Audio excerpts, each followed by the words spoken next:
Hey there, and welcome to Edge Control. I think it's a safe bet to assume that you're on this journey to get better at polish. You want to be a better digital painter, and you know that getting there requires improving the general craftsmanship of your work. And it can be hard to know exactly how to get better at that stuff. Because when you look at the work of those that you admire, it's really easy to look at it and think, ooh, they just put down a perfect brushstroke every time. They have such clean edges. They have such tight line work. How do they do it?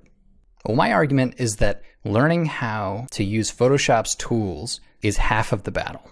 That clean edges don't necessarily mean perfect brushstrokes. It means smart use of Photoshop's options.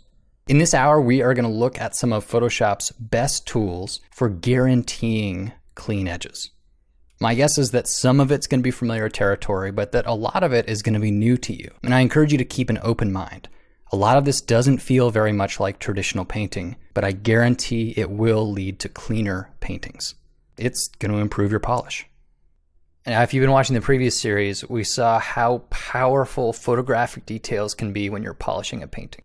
But it wasn't just the photos alone, right? It was masking. It was keeping those details inside the lines, making the overlays go exactly where we wanted them. So really, the subtext of this is all pretty simple. If you want to get good at polish, you have to get good at masking. In this hour, that's exactly what we're going to do. Now, really, saying it's just to make photo overlays more powerful is kind of an oversimplification. You know, the truth is, while you're working on any painting, there's just this one process that you're going to do over and over, which is that you identify some area that you want to change, and then you make a change.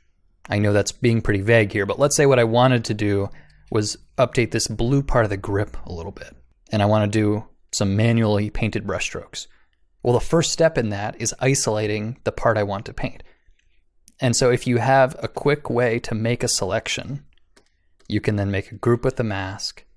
And without really even thinking about it, now I'm just painting inside the lines, and I can, work fluidly and gesturally, and I don't need to worry about edge control. Honestly, sometimes setting up the boundaries of the object that you want to paint in is really about half the time you spend. Because if you can make a clean edge, then you can put anything inside it and do that in a clean way. I might want to, I guess we could say, put some photo texture on top of the square. And to do that, I need to be able to make a quick selection around where the square is, use a mask, and then I can put my texture right inside of it. Or maybe I just want to paint not in the entire circle, but just in the circle that is not overlapped by the triangle and the square. Well, that would be easy too. As long as you've thought ahead and made some selections, then painting is really simple. You can hide the selection and paint with big strokes and not worry about going over top of those lines. Very easy. And then finally, a thing I do lots and lots is just to do an adjustment layer. And an adjustment layer obviously works much better if you have a selection. So I could select where the triangle is, and then I could do, we could say, a hue saturation adjustment. And then, without any trouble, I can change the color of just this one area of the painting. Now, textures, painting inside the lines, and adjustment layers are really just the tip of the iceberg. But I'll argue throughout the course of this series that having that edge selection at a moment's notice without doing it manually is the key to improving your paintings. It allows you to just spend more time being creative and less time fussing with edges.